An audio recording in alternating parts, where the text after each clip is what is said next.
Hello, everyone. Hello, everyone. To another episode of A Drink with Brink, where I talk with other indie creators about their books and their lives and their campaigns and their awesome projects. Because people often invite me to their shows and give me time on their platforms, and I appreciate it. And I want to do something in return for this amazing community. I also need a front light, guys. I need a front light. I had some light here burst, and now I really need a front light, especially now that the days are becoming more dark. Now it's starting to get dark early nowadays. So yeah. Okay, guys. Hey, David Feed. Hello, David Feed. Always nice to see David Feed in the chat. And Pops. Hello, Pops. I have a show on my network, but sharing the love. Oh, thank you for the love, Pops. Thank you so much. And then we have the Sin Killer, killing sins everywhere and joining chats and asking questions and greeting us. Hello. Yeah, guys. David says, I'll listen in while speeding through the city. What are you doing? Be careful, man. Be careful. I don't want you to cause any accidents and then later tell the officers, yeah, I was listening to A Drink with Brink. We don't want that. And then we have Edith. Edith is here. Hello, Edith. Yeah, guys. Usually I try to start with a little update about my own things. But I talked to you guys yesterday, and I had a drink with Brink recently. So, and this is a extra episode because it's my vacation. So I squeezed in 2 extra episodes this week because there are so many projects and so many awesome creators, and I want to give everyone time, but I just can't. So, but this week we have 3 shows. So, and today's guest was new to me. The project was new to me. I heard about the project through Luke Stone. Luke Stone was on my show a few weeks ago, and he talked about his own crowdfunding platform that he had started up and was testing things with. So that was pretty cool. Let's just see if we can. Wait. I made a ticker and I didn't forget it. Guys. But let's just first start with the introduction. I want a warm round of applause for our guest, Piper Steed.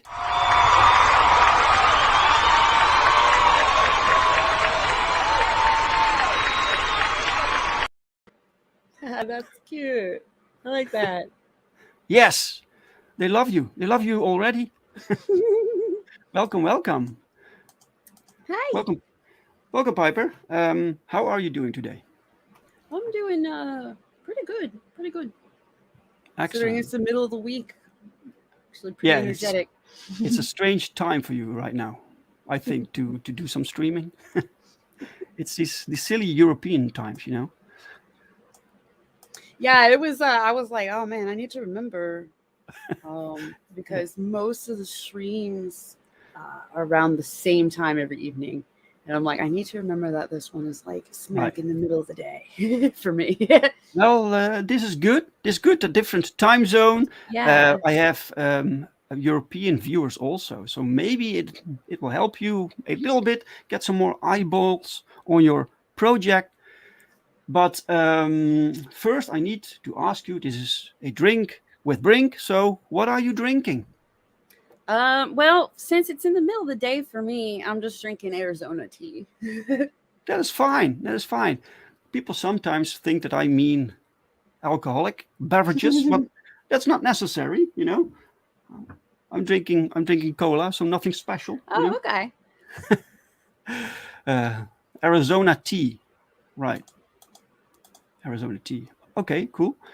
So Piper, what is your history with comic books? You are you working in comics, or is this something you do on the side? What's the story? It started off as like a side thing. It started off as technically a little girl with a dream, making really crappy drawing and writing her own really crappy comics, thinking that one day she was going to work for one of the big two, either Right. drawing or writing or both. She had so many ideas that Oh, she we was all going to give the started big there. Yeah. two. Yes. And I'm kind of glad that that didn't work out because then I would never get to keep my ideas. Right. Um, but so I got older and I was like, well, that's a cute dream, but everybody, my family, I was like, well, I was also going to be a rock star and a ballerina and Hmm. work in rodeos, so I'm gonna have to narrow it down. Uh, Right. And you picked comics. well, comics picked me a little later, All which right. is really cool. So I didn't think that I was ever gonna get to do comics. So I kind of moved away, and eventually I stopped even drawing and doodling, like hand drawing stuff. And I really shouldn't have.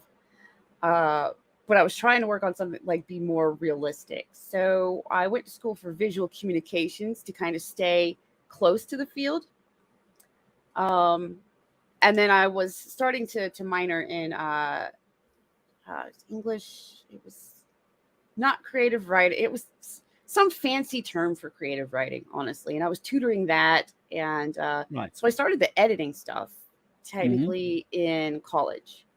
Right. Um, and I was editing people's research papers for them, but also like the the all of the English courses that I had to take, like the requirement, and then I took one for fun, like a Right. creative writing one for fun. And every single one of them, the professor like would have me her help the other students. One Right. time it was two, So but you studied creative writing, but you also taught it to others. like I helped. Yeah, Mm. she and he, but they had me actually like because I took those online, Mm. and they every single time they would put me in like a almost little forum with the other students, and they would message me specifically and go, can you read each student's thing and help give them pointers, because maybe you being a fellow student, you can explain it in ways that make more sense, or this or that. I remember at the end of one class I got a message from one of the students, and it was funny. She was like, for a good while in this class I hated your guts. She was like, I hated you. You picked apart everything I did, and I hated you so much. And she was like, but by the end of the semester, I saw like that. She was like, I saw that you really were like helping. Hmm. And so I don't hate you anymore. Yes. But it was neat. It was like I just I think that was the last class I did, and it was a creative writing class. And that one was like I got a letter from one of the students. Really hated you. And it Well, was yeah. funny though because I really did not like her either because she sucked. Oh no. Oh yeah. So yeah, but that's often the best way to also learn to teach. Yeah. So yeah. Okay. Cool. So during these times that you studied your creative writing, and uh, did you already come up with concepts that you are using now for your comics? One. One that hasn't actually been released yet, like because it's Oh. such a side project. Mm, It's gonna get right. out there one day, but it's taken its sweet time, and I came up with it during college. Um, it's a funny story behind it, and once I actually get some stuff and start being like, all right, now it's time to start showing people and start working on this like more seriously. Yeah, I'll tell people the funny story behind it. But yeah, I was still in school for one of the ideas. But I started off like in comics, editing other people's comics, because Oh, really? yeah, Oh, helping cool. other people with theirs. It started actually with me just kind of offering, hey, I will proofread your comic script, uh, and I was offering that for free for a bit, until like a lot of people took me up on that. And I was like, "Oh shit, Mhm. gonna have to start charging." Yes. And I was like, "Well, if I'm gonna start charging, I'm not just gonna proofread for them. Like, I'm gonna actually like help them, and not just give my overall." Because it was at first, it was like, I'll read it and give my overall opinion, Yes. basically. Yeah. As a reader, I'll be an extra set of eyes for you. And then I had to start charging, and I was like, but if I'm going to start charging, I'm going to start like actually editing, Hmm. being more proactive than an extra set of eyes, because technically they could be going to all of their friends. Right. One thing I provide is I'm not a yes man though. I'm not one Mm. of your friends that's going to be like, this is the greatest thing I have ever read. You're a genius. Go for it. And then you release it, and everybody else is like, what the hell is this? Like, I'm not a yes man. I'm gonna No. be mean. You're Yes. gonna hate. You're gonna hate me. Yes. Yes. If you don't like your editor, it can be a good thing. It means they Yeah. are honest with you and they just want the best for the project. Ojo is here. Welcome, Ojo. And he says, I can personally attest to Piper shredding your prose only makes you better if you listen. Yeah. So, I've done a couple where they fought me on it. Like every suggestion, there was a no. I'm gonna leave that because, and I'm right. like, all right, well, I'm gonna tell you the reason why you don't need to is because. Hmm. But if they fight me on too much stuff, I'm like, well, at the end of the day, it's your book, Of course. so I'm not going. I can't force you Hmm. to heed what I'm telling you. Right. The best I can do is at least make sure that the crap is spelled right, but I'm not Yeah. going to go in and do this, like do it for you, unless you're saying you have my permission to basically go in and just write what you want to see or whatever. And I'm Right. like, Yeah. that's a whole new game at that point. Yeah. I'm kind of That's ghostwriting that's for that's the you. next level. You Yeah, don't really want to write for them. You don't want to write their yeah, thing. So yeah. yeah. That's a whole different like rate, and whatever. Like, I need this to remain. I need you to be confident that this is your story and your book when you release it, and not I had an idea and then an editor came in and rewrote the whole thing. Like, not Right. so if I tell you you don't have to credit me on your book anywhere, you fucked up. You Right. fucked Yes. up if I'm like, if they're, if they go, hey, what name do you want me to put? Because I'm usually just Piper, you know, what name do you want me to put? And I go, oh, don't worry about it. Don't credit me. It's good. You paid me. I did my job. I You do don't not have to want tread. my name Do attached not put my name on to this this book. book. Yes. You know Right. you messed up. Right. Yeah. Yeah. So, but you still do that. You still edit comic books Yeah. right now. Some titles we know of, maybe. Um. Well, Luke Stone, all of his hybrids books, Oh, right. Okay. Yeah. and there is a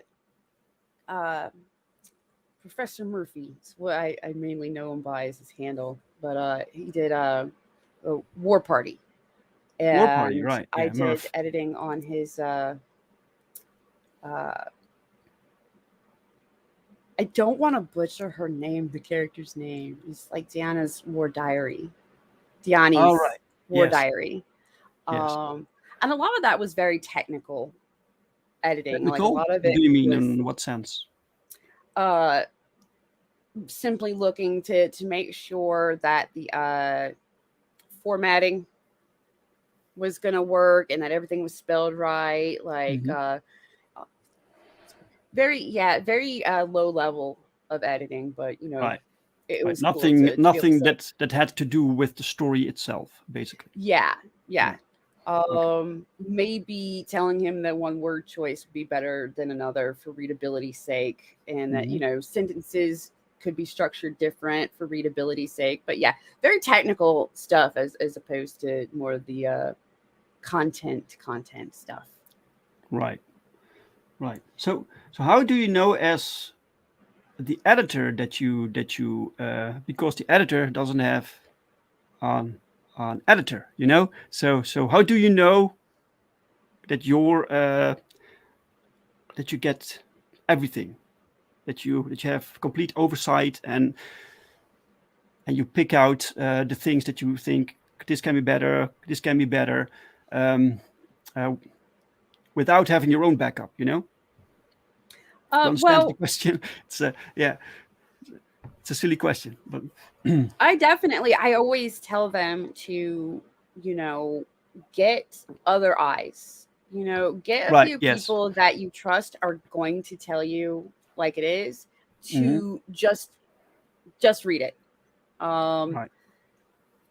Before me, after me, during me Hmm. editing the book, I leave it to them. I'm not going to share out their stuff, but so I Hmm. leave it to them. But I do suggest to them that, still get other opinions because while I'm working on this, my eyes are going to stop being fresh eyes after a while.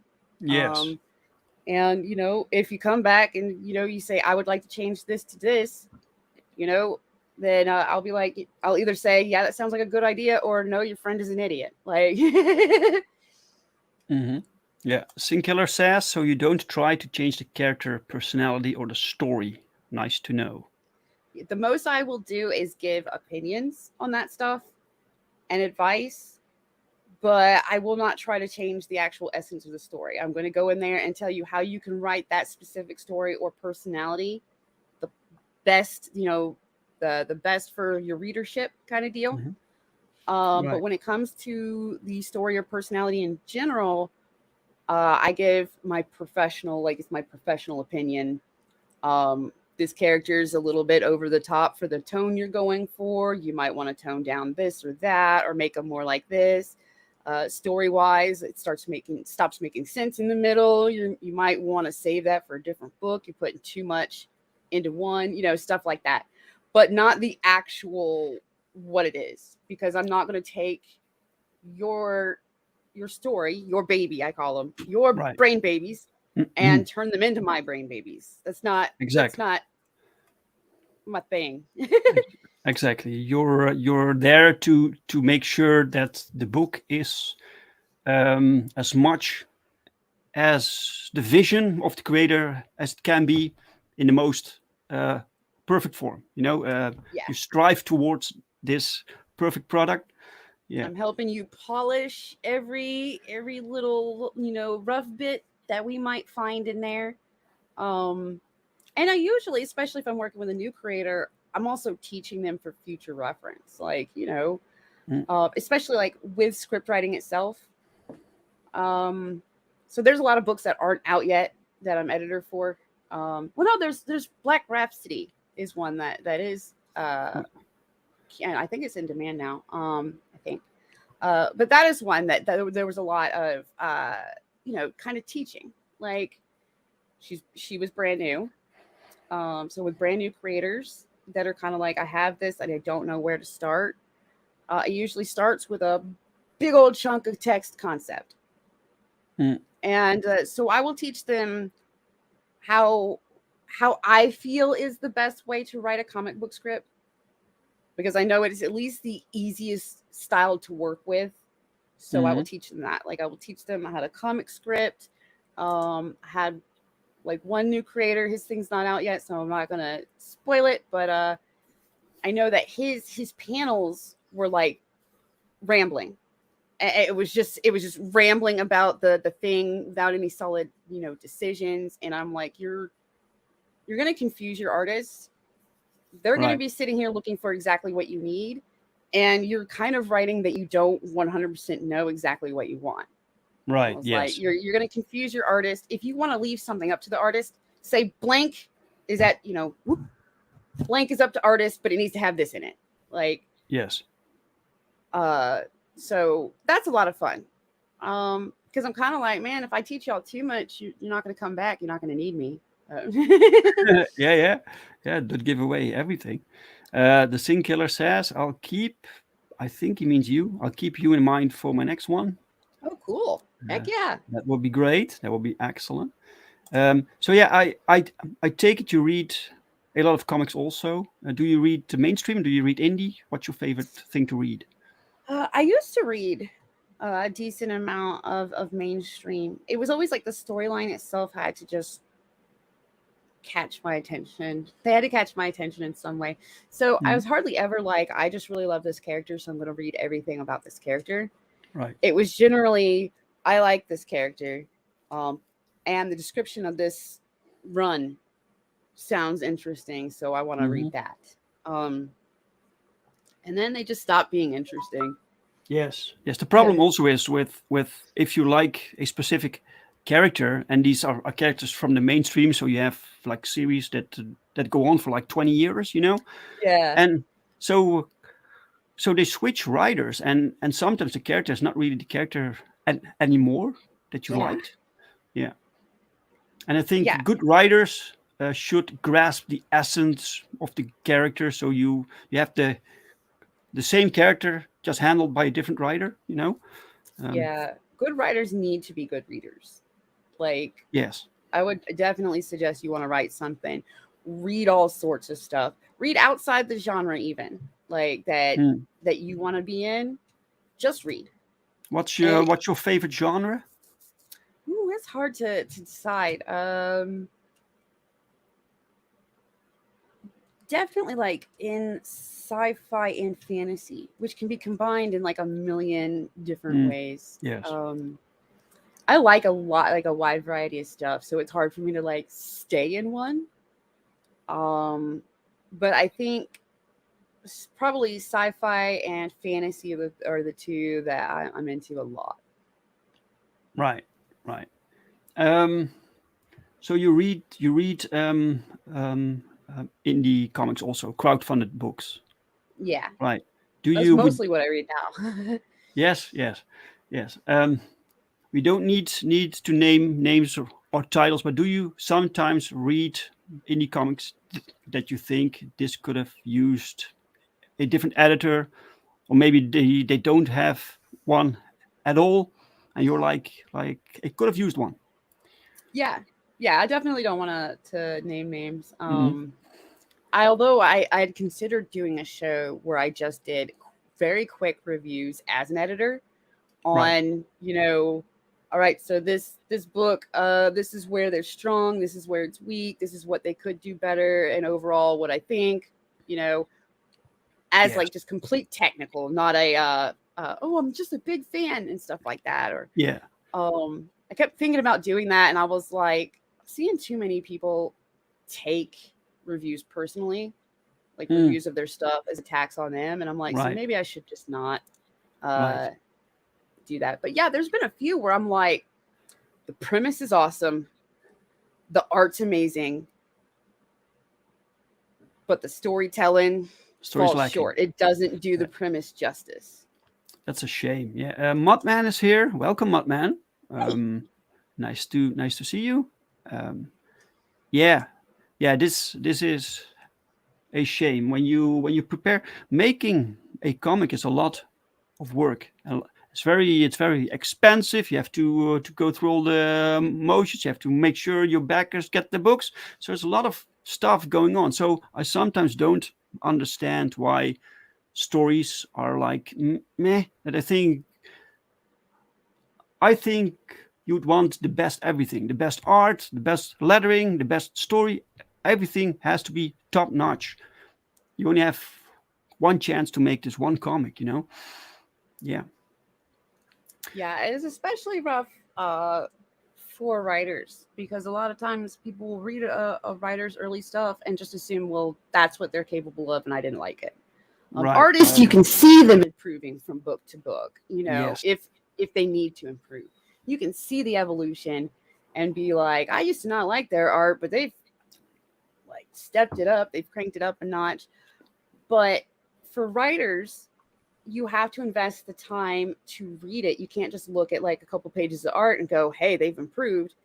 You have to read the whole thing. Hmm. And I think what a lot of these writers have is really good ideas, but they Right. don't have anybody to tell them that the execution isn't working. Right. Um, Yes.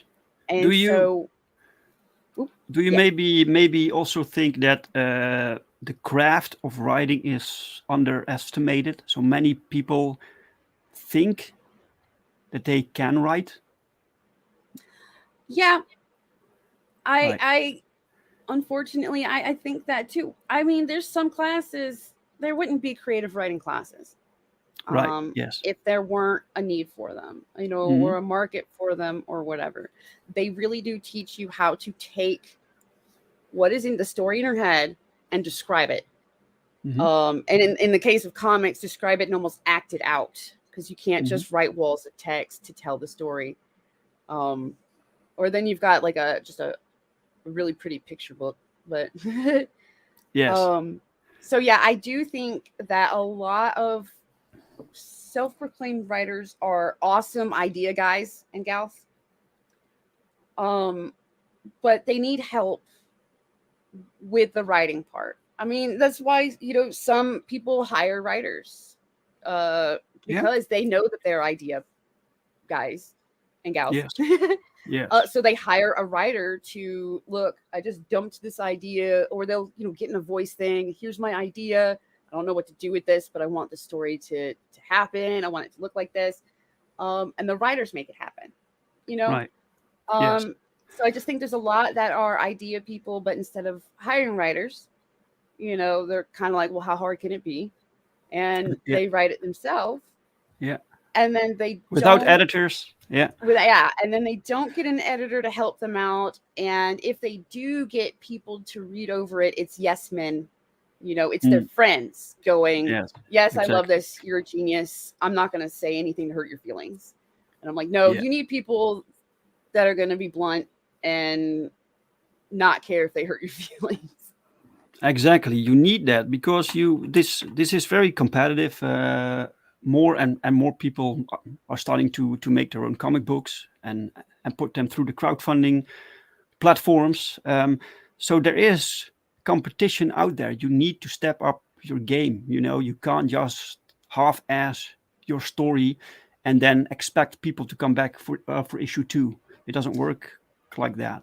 Yeah, because even if you improve stuff between the two issues, well, they've already got their impression from issue one. And again, you Mhm. might be able to change the art, get a different artist, like I'm Right. going to go in this direction with it, and but that they can immediately see, but they're not going to be able to immediately tell that you've leveled up your writing skill without actually receiving the book. And you have to get them to want to do that again. So your first book as a writer is, I think, the most important as a writer, um, Yeah.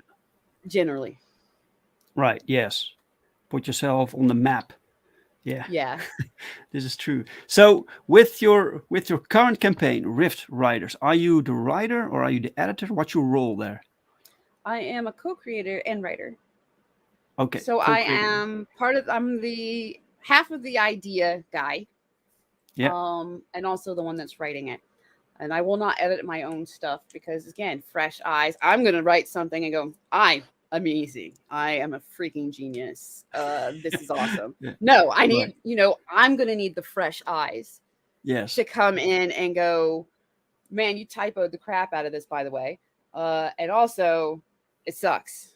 I need Wow. the Yeah. person to come in. So Um, so so how do you handle that when you're the one being edited and the editor tells you some things do not work? How do you handle that? Do you easily accept this when you have written something that you're proud of?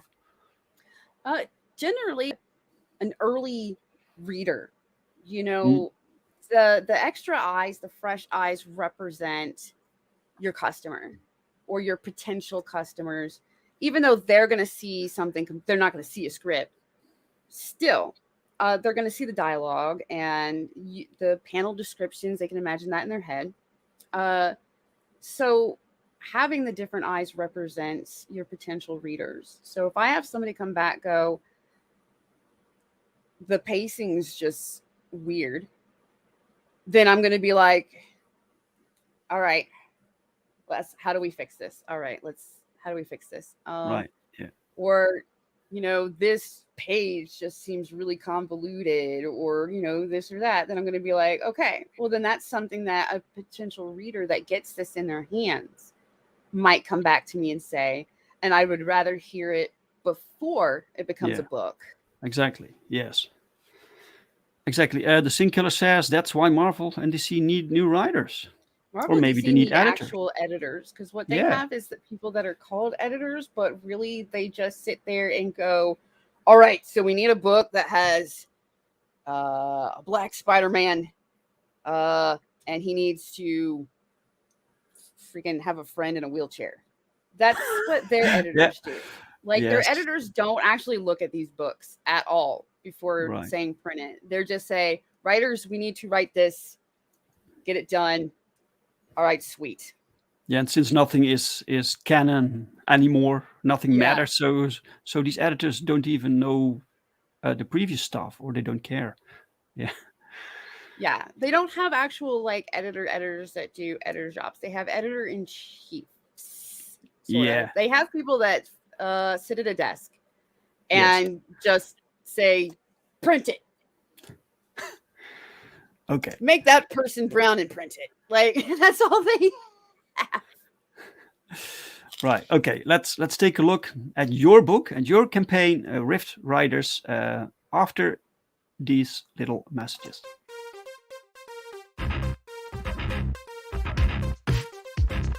When your timeline reaches its Armageddon, what's a kid to do? I'm not a. Snag the keys to your mom's experimental ship, of course. That's not quite how it happened. Drift aimlessly in the rift between dimensions, trying to figure out how to operate it. Now hold on a sec. Pick up a few hitchhikers, Hi! Hello. and maybe solve a disturbing mystery that could lead to the destruction of reality itself. You know, if there's time, There's always time. I'm not so sure about that. Get in on the adventure with the Rift Riders on Indiegogo.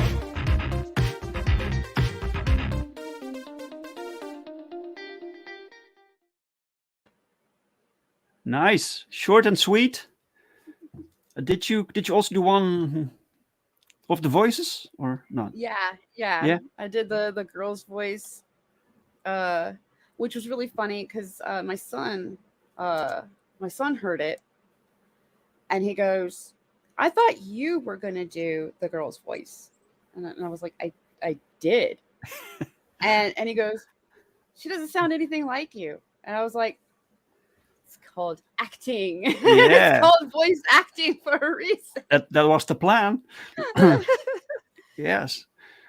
Okay, cool. So this was kind of the genre that you liked, right? You said you liked fantasy science fiction, huh? Right? Yeah. So this is a little bit of a combo. A little bit. It's definitely going to be a lot more sci-fi, but I do love, love, love when you're able to really combine it. Which Mhm. that project that I said is such a side personal project. It's going to be a nice combo between fantasy elements and sci-fi elements. Right. This one is definitely leans more sci-fi. Right. Modman asks, who did the voiceovers for this promo video? Randy did the announcer voice. At Luke's son did Israel's voice, and we played with an AI thing for Lunos's voice because we wanted to Oh, sound it like way, a little different. They're from different planets and stuff, so we want to give right. them an accent Yes. and kind of their manner of speech just a little bit, a little less. Oh, this is just a human on a microphone kind of deal. Yes. That's Yes. the same. That's the same software that Luke used for his own for his own campaign. He has this. I think it was this British lady talking, and and he told me it was completely artificial. Wow, that sounded Yeah, great. I'm losing gigs. AI is taking all my gigs. They're taking over art gigs too. Oh, really? Dang. Luke wrote the music or made the music for this trailer, and I wrote the script for this trailer. Oh, awesome! Excellent, Yeah, it was excellent a lot of stuff. fun. Okay, Rift Riders issue 1, an adventure in time and space with endless possibility. You have 12 days left. Is this your first 30 days or your second? It is. It is. I'm kind of up in the air as to um, whether or not if we don't fund in the first 30 days to Mhm. reevaluate and see if we want to go another 30 days Right. or if we want to cancel it and just, make a better campaign page, put together a better campaign in general and then retry um because it's got at least 67 people that want this book. Yes. So it would Yes, you do. suck to tell them, here's your money back. You're going to have to wait a little bit longer and keep an eye out and read back. And the tiers might be a little different. Probably not too Yes. different, but It would definitely suck. It will. I You want to make this book. This is your thing. Yeah. But if sometimes things don't go as planned, or I should prefer, and the backers will understand. But the goal is to make it, to make this succeed. You're now 52% funded, but you have a fixed goal. This means that if you do not make it, then everyone will get refunded anyway. yeah. Yeah. So basically, it comes down to, we get within a couple of days of the first 30 days and we just sit there and go, do we want to extend or do we want to, have it give everybody their money back and regroup, try this again. Re-strategize. Yeah, because we've been getting feedback on the campaign itself and this and that. It's really helpful. Oh, really? So we're hoping we can implement the feedback. What was the feedback? What was the most that you heard? Like Well, Luke had gotten feedback that there was too many pages of art, too and many? yeah, so he picked and chose on the main campaign because other images of art show up in the little book mock-ups and stuff. And so he got feedback that there was too much big pictures of art. Oh, So he picked and chose a few to try and capture the feeling. But right. then, after launching, we got more feedback of there's not enough action in the art that we are showing.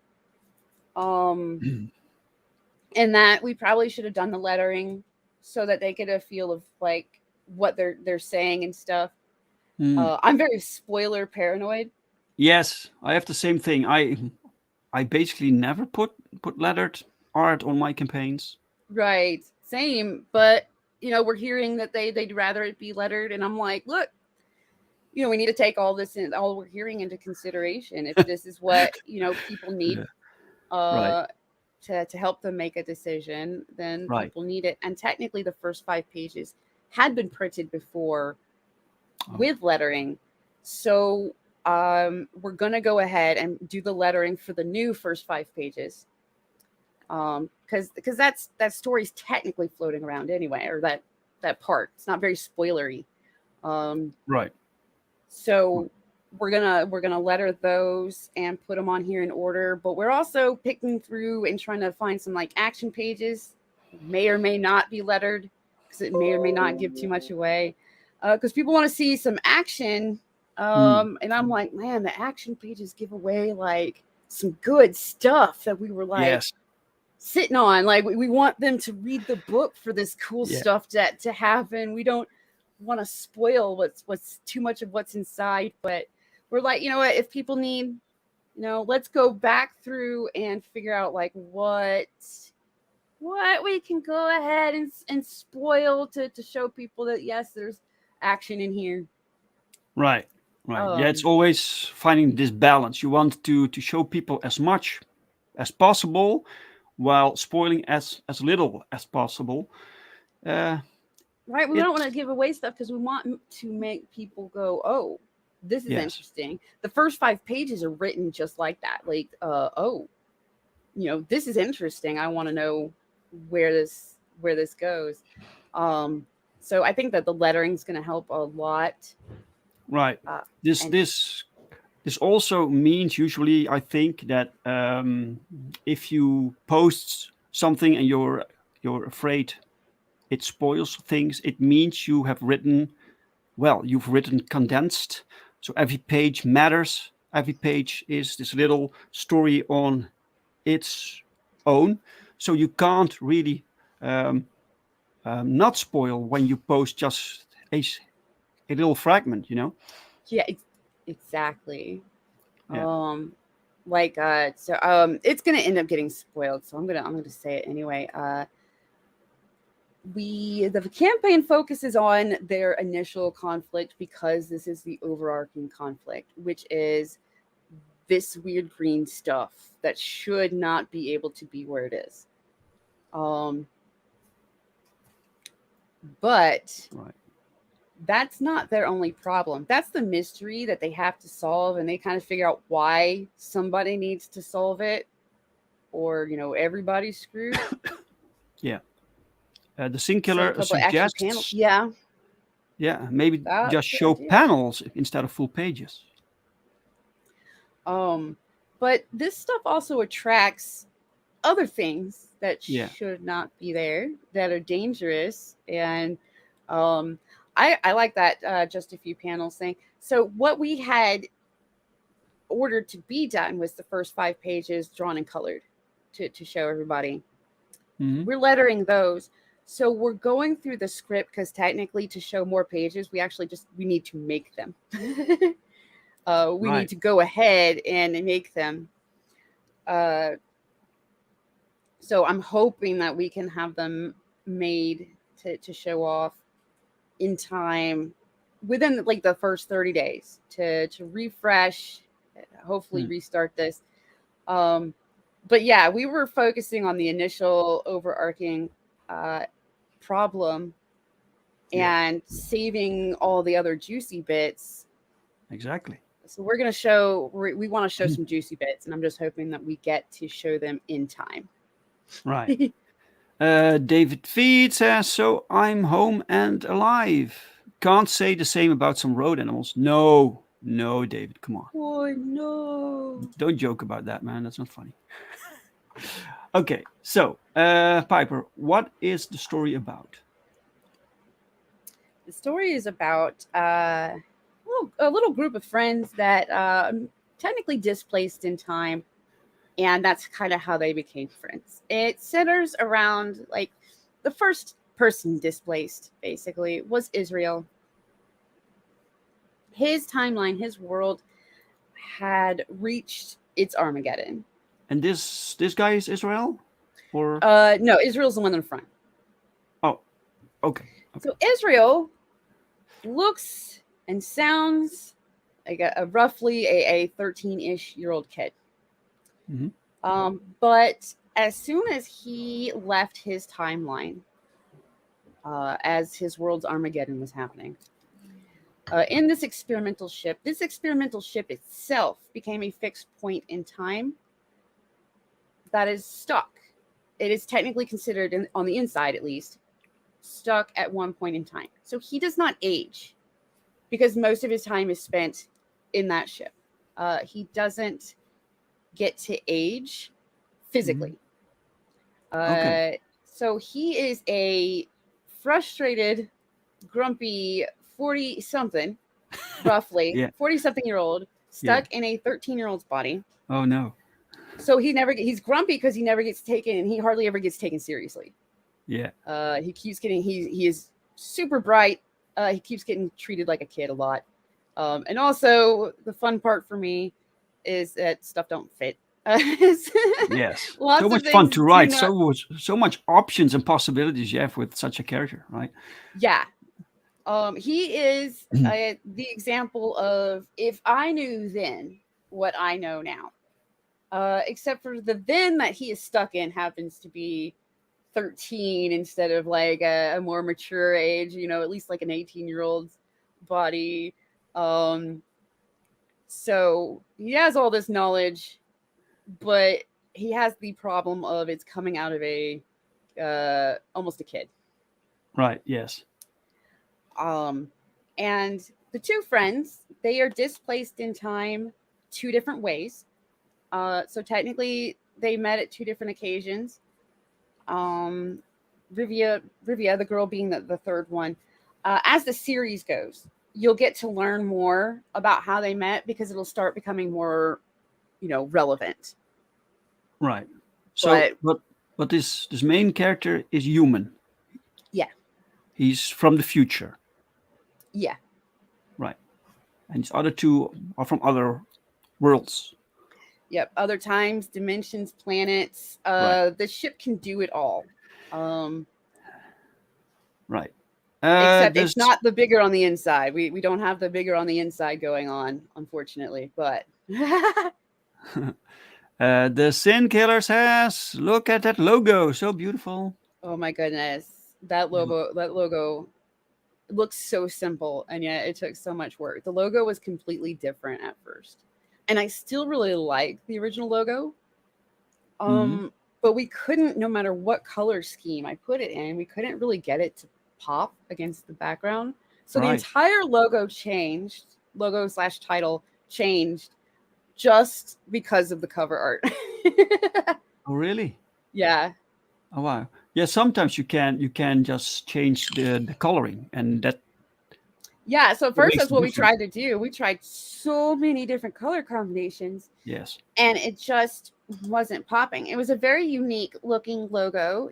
This logo seems kind of plain in comparison. But this logo is visible, whereas all of my original ones were just getting eaten by the background. Right. The background colors even changed, and that didn't help either. So me and Luke went back and forth, sending each other Photoshop files to come up with this one. Right. Okay. Yeah, and I saw that Darkside dropped in. Welcome, Darkside. Welcome. And the Sin Killer says, so he's grumpy because the ladies don't want anything with him. Yeah, that's part of it. True too. He's probably getting a little lonely in that sense. That logo drove me insane too. Yeah, logos are so important to your book. You don't want to have it look amateurish. It has to be recognizable and easy readable. It has to have the right colors. Yeah, it's so much you need to think about. And I still have this urge to keep messing with it. Yeah. Because it definitely could right now be popping a lot more still. But we needed to settle on something and get going.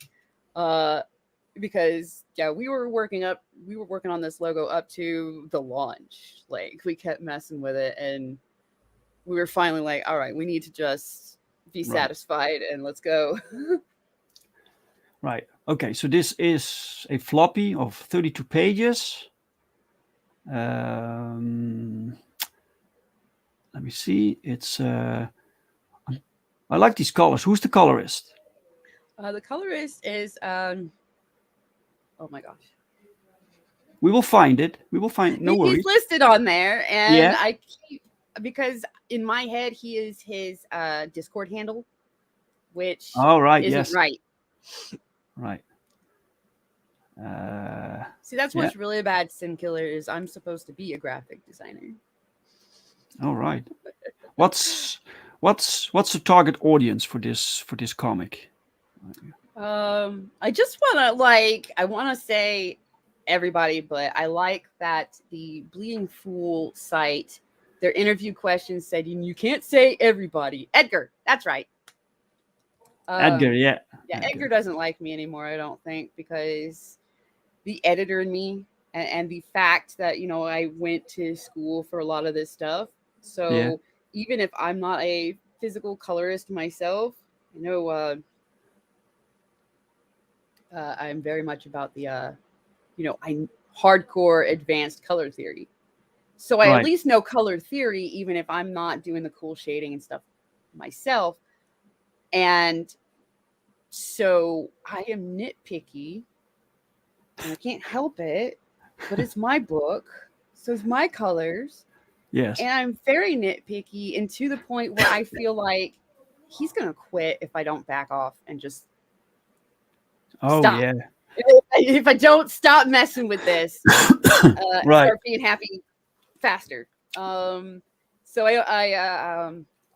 so warning to any other future colorists, if I never get time to just learn to be my own colorist, if I never get that time, warning to any of my future colorists and even artists, like, I'm nitpicky. It needs to match what's going on in my head when I wrote this. Yes. As much as possible. Sometimes, the artist and the colorist will blow me away, and they'll go above and beyond what I saw in my head and be like, that's even better than my brain pictures. Right. So did you give Edgar the character designs with the color templates? We gave him like the colors that we definitely needed to, be these colors, and then we let him do, any colors that it was like, it doesn't matter, it just needs to look good. It's not super important which colors. We let him do that, and it was letting, when the parts where we can just let him do his thing, or where we get, like, he blows me away a lot. Right. Darkside says, I like the colors. Well, that's we wanted nice. Something like we tried a different color palette, and it just wasn't it was very, very cartoony. Like, they were talented colorists, but the versions of the colors that we were trying to tell them they were very immature looking, made it look like a very, very children's book. Right. And so we were just like, all right, your style is just not quite what we're going for. Your colors are great, you're talented, the style is not working. And then Luke found Edgar, and so Edgar took, similar color palette, but he managed to make it look, a little more like a little more grown up book. Right. Yes. And you got John Dillard to draw for you guys. That's excellent. Yeah. So how did you guys connect for this project? I think Luke approached Dillard first, because this is right. This also Luke's thing, right? So because you both have to agree on the art style. Yeah, and that was another one, that the original first 5 pages that we printed just to get the teaser out there last year. We kept looking at the art style, and we kept going, it's just not what either one of us was seeing in our head for it. Right. And it was another one where it was a little bit too childish. Mm. So I can't remember which one of us approached Dillard actually. Right. But I think it was Luke. And we asked, if he was interested, and we pitched the book and everything. He was interested. And so out of the first 5 pages, we were like, can you do your version of pick 2 pages out of these 5 and do your version of what you see for these pages. And he gave them back pretty quickly. And we were just like, holy crap, that's what we had in our head. And then he's talking to us, and he was inspired by the same thing that at least I was thinking of when I was thinking of this book. He said he was inspired a lot by the Teen Titans cartoon. Oh. Not the Teen Titans Go, but the cartoon that they scrapped in the middle of a storyline for Teen Titans Go. Right. That one. He was inspired by that, but obviously didn't want to completely mimic it. Mm-hmm. But used that as his jumping off point to decide his style.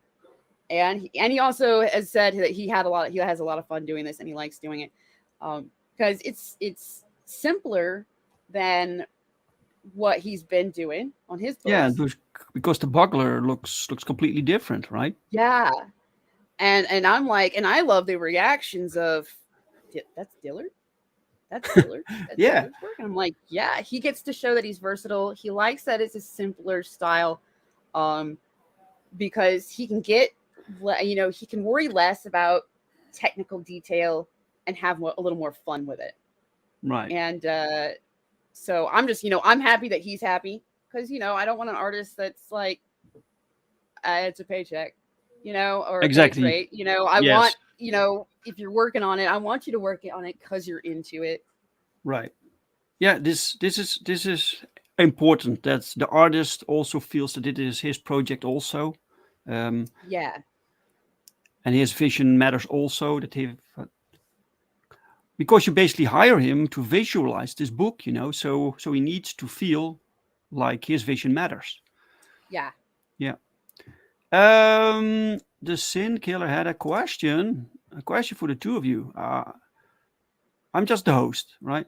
So how long can it take to make a comic with a team? It takes as long as the slowest member of the team. Yes. This is true. Which can, be frustrating. Yeah. Sometimes. So far, so good with this because we've been scheduling when we think, we would have the funds to give to Dillard around the time that Dillard will have the time, because he's got other projects. So we tried to line it up where we should have the money around the time that you have the time to make this what you're working on at the moment. Right. So we're trying to time it really good.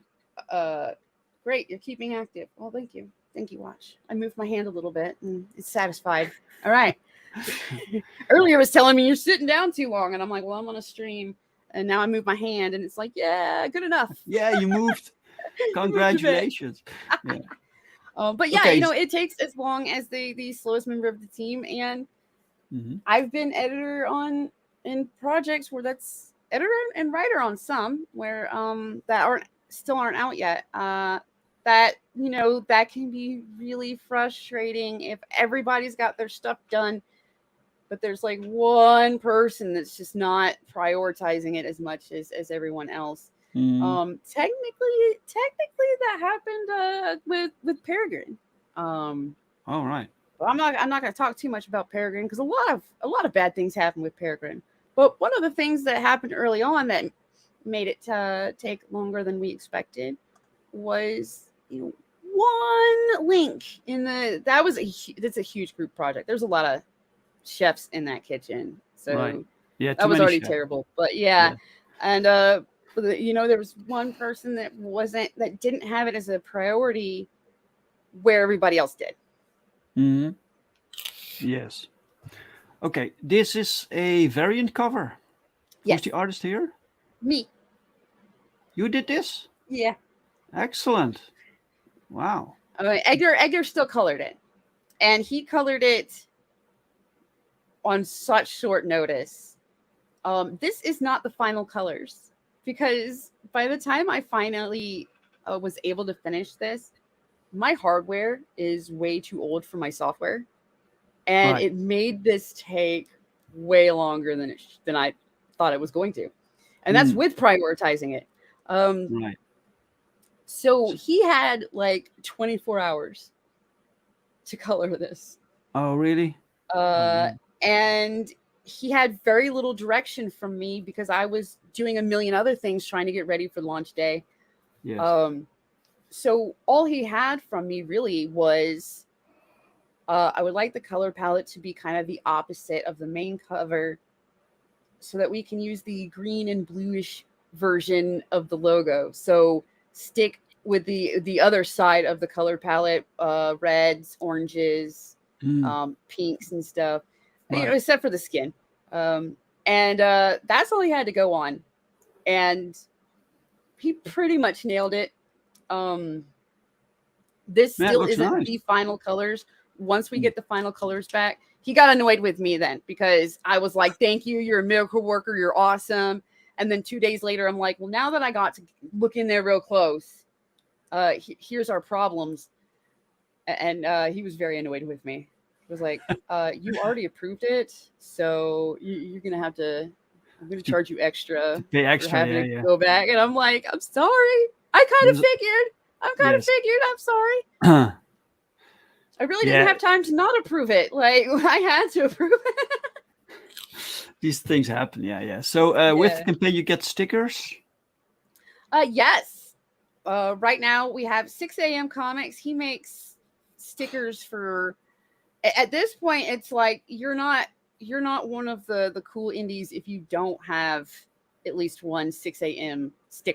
or sticker or Magnet. magnet, yeah, Right. or something of his art of at least one of your characters. You're not Yeah. not a real indie anymore until you Yeah. have one of his stickers.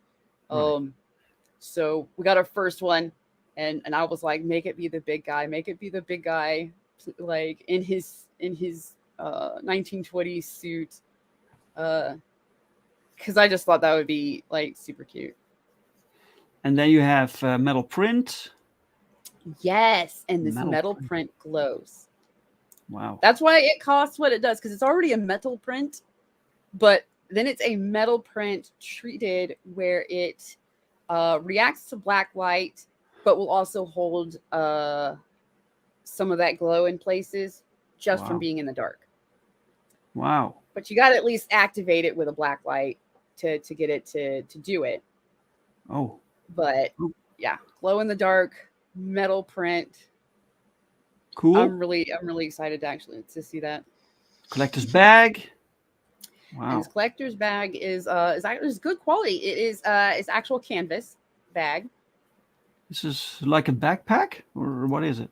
Yeah, it's one of those drawstring bags that you can wear like that, like a backpack. Oh. Wear it on the side if you really want to. But a really Right. quick, I've got some stuff to carry. Throw it on. Right. Yes. Don't need anything too fancy, but it looks cool and it is real canvas, so it's going to be really durable. Right. Everything comes shipped in a Gemini mailer. All right. Let's see what you have for perks here. Take us through the perks. The featured perk, the Arrow Comics Issue 1 bundle. Yeah. That is, you're getting almost all of their number ones. Some stuff is just coming out and it just won't come out in time to be in the bundle. So, but you're Oh. getting a huge chunk of Arrow Comics number ones.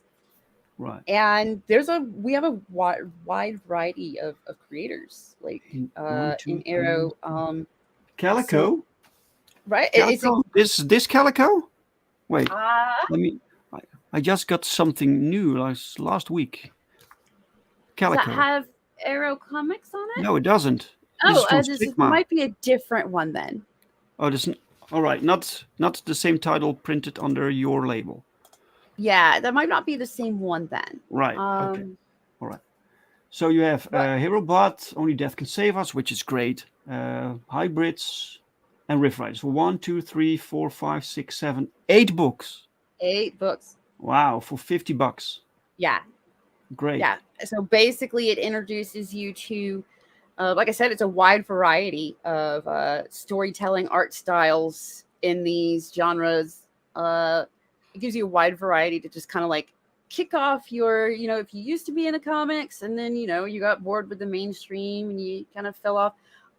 This is a great way to get introduced again to a batch of different indie series Right. to see if you're into any of those. Fantastic. Okay. For $50, 8 comics, guys, plus the stretch goals. Yeah. That's a good deal. Then you have the digital version for only $5. Yeah, and that's because you don't get any of the physical perks or stretch goals. It's just straight digital. Right. As soon as international shipping got way too convoluted, and I think it was like there's just another tax now. So Yeah, international shipping got really expensive. So there's a lot of international potential backers that have on a lot of our friends' campaigns have just been like, I would love to back this, but just shipping it here costs like 3 times as much as the tier does. Yes. And stuff. It's true. So there's a lot of back and forth on you shouldn't have digital tier, you should have a digital tier. And we finally went with we're gonna have a digital tier. Because just we put it on want there. international supporters to, at least be able to read it. And you get to read it. The digital goes out as soon as the book is done. You wait for all the print stuff to get printed. But the digital is as soon as that book is done, everybody can read it right then if they want to. Right.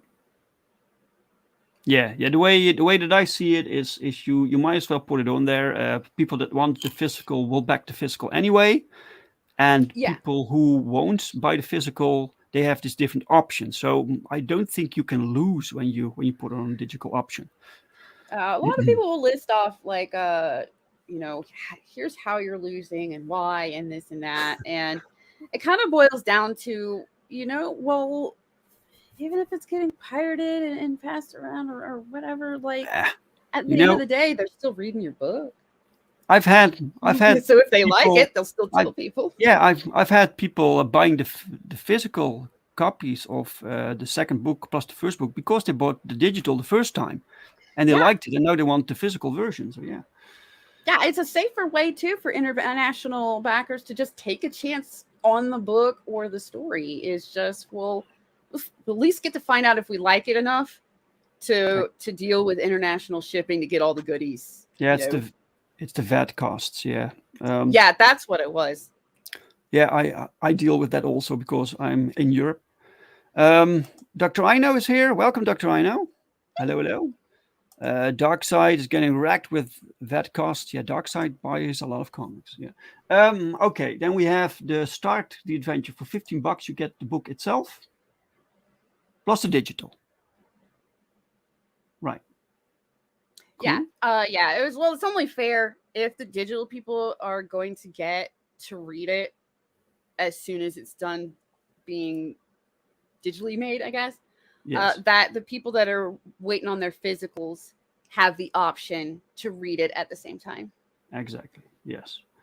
Then your variant cover. Yeah. There's been a few people that have asked why the variant cover costs like $10 more. The reason why was, for one, drawing this made me cry. At least that's my reason why it costs more. Is I don't think Dillard cried when he drew his cover. I cried when I drew mine.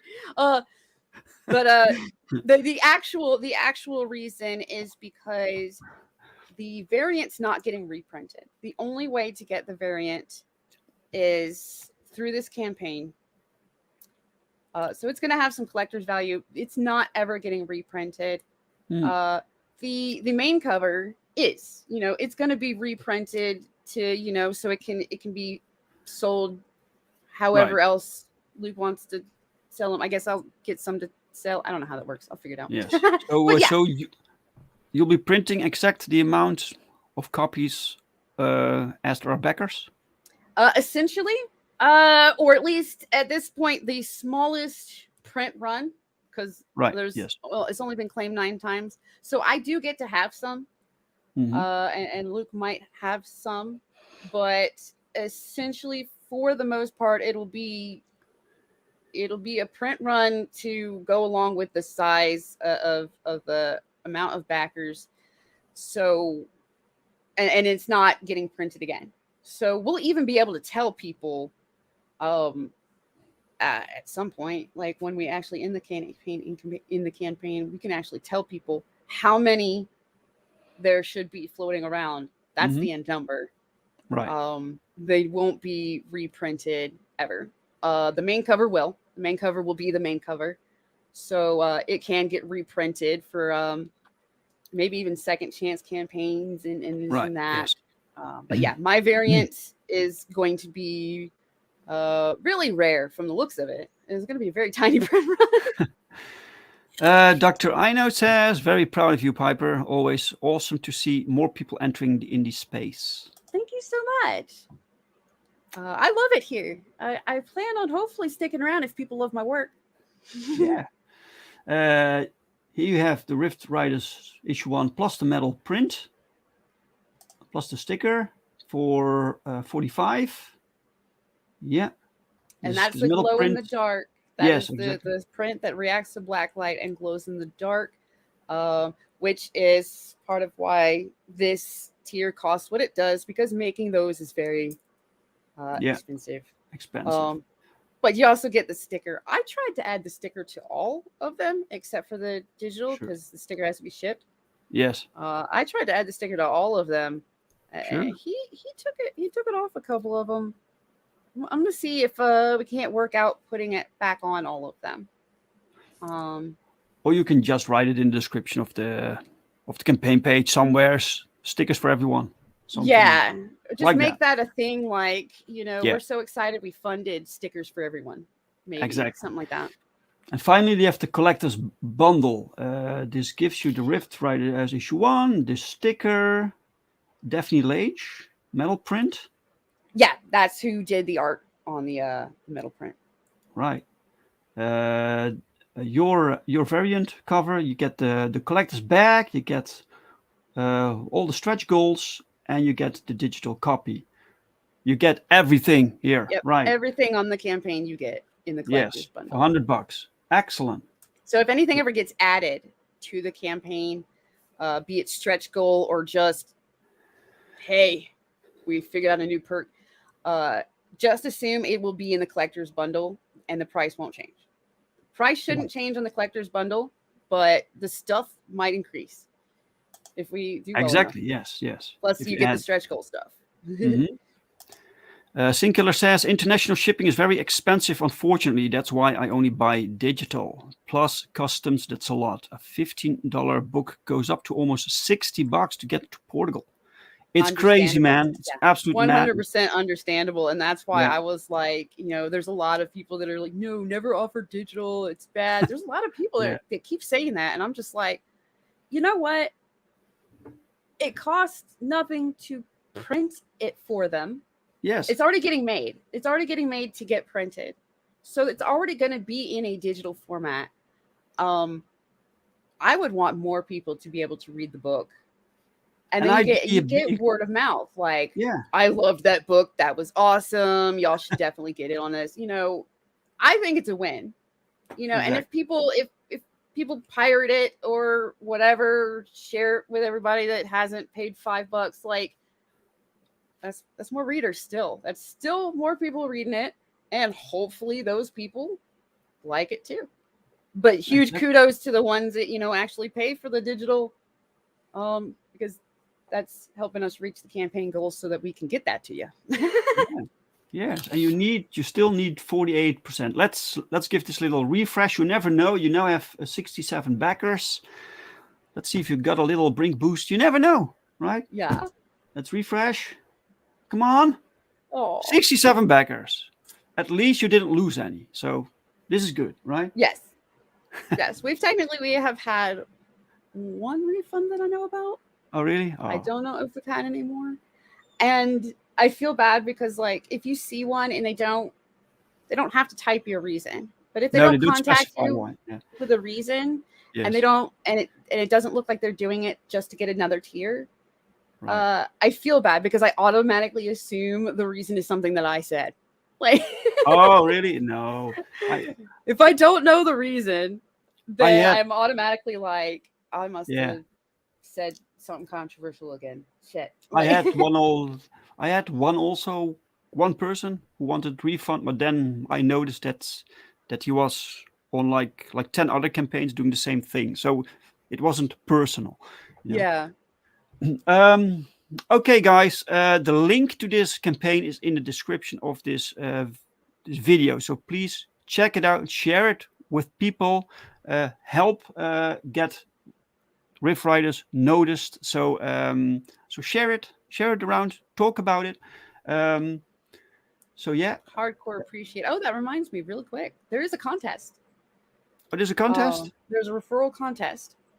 So if you go on the campaign page and buy the see options and follow and stuff, there's a Twitter button, a Facebook button. There's also just a copy the link button. If you get your link that way and share that specific link, then that will link referrals back to you. So that will link.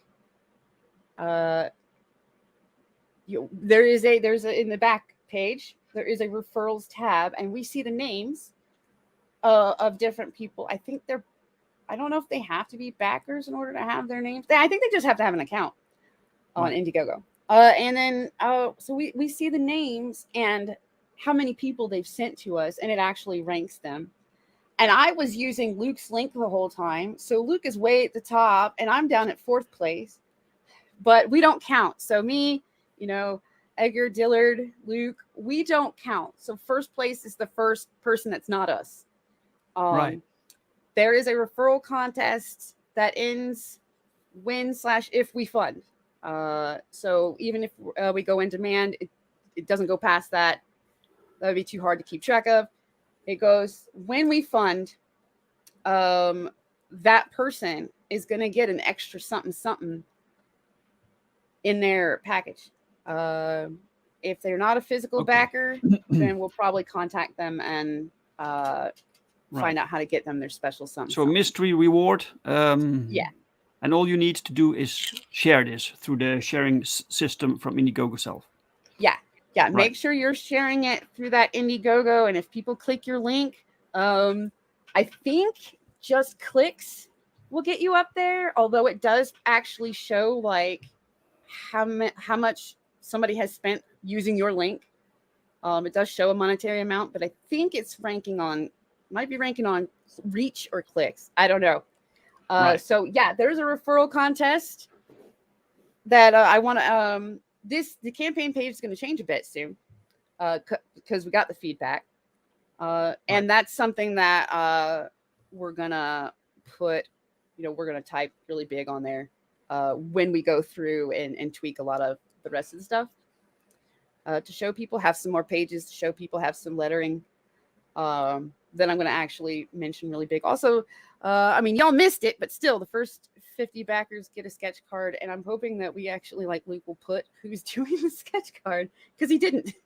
But you already have the first 50 backers. So we already have the first 50, yes. So it only matters, but it's there to let those backers know, hey, by the way, forgot to put who's doing your sketch cards. Here it is. Dillard is here. Hey, Dillard. Hey. Welcome. I need to start getting him the link to these things more often. I just always assume he's busy. I don't know why. But I've been giving Luke the link to a lot of them. Right. But not all of them, if I feel like it's something to I don't know. Okay, My guys. I keep forgetting to give to, because I'll say can we come on the show? I think it's when I get approached by the person that I don't go, can Luke come too? Then it's okay, it's me. They approached me. This is your show now, right? Mm-hmm. Nothing wrong with that. Okay. people are chatting and talking and commenting. I can't discuss all the comics, guys, because we are already past the hour. So Sorry about that. I just want to remind you, you can check the link. It's in the description. Please share this. Please help these guys out. You can also still back Perfect 10 issue 3 and Crossworlds, an award-winning series, guys. You need this in your collection if you love indie comic books. We're now working on this book and it's looking magnificent. And you can sign up for American Bliss Father's Pride Part 1, which the art will probably be finished somewhere soon, and then we can launch the campaign. So yeah, She's pretty. this was it for the sharing part. So Piper, I want to thank you for being my guest today. Thank you for having me. And I am showing, I'm having a little bit of a hard time. yeah, more people should have you on. You're a wonderful guest. So yeah. And special thanks to the chat, for everyone who showed up, for commenting and for liking and for sharing and for watching. You guys are awesome. So thank you very much. I will have another extra show of A Drink with Brink next Friday. And I completely forgot who the guest was, but that's cool. I'll be there with a mystery guest, guys, a mystery guest. So thanks again, Piper. Guys, see you next Friday. Bye-bye.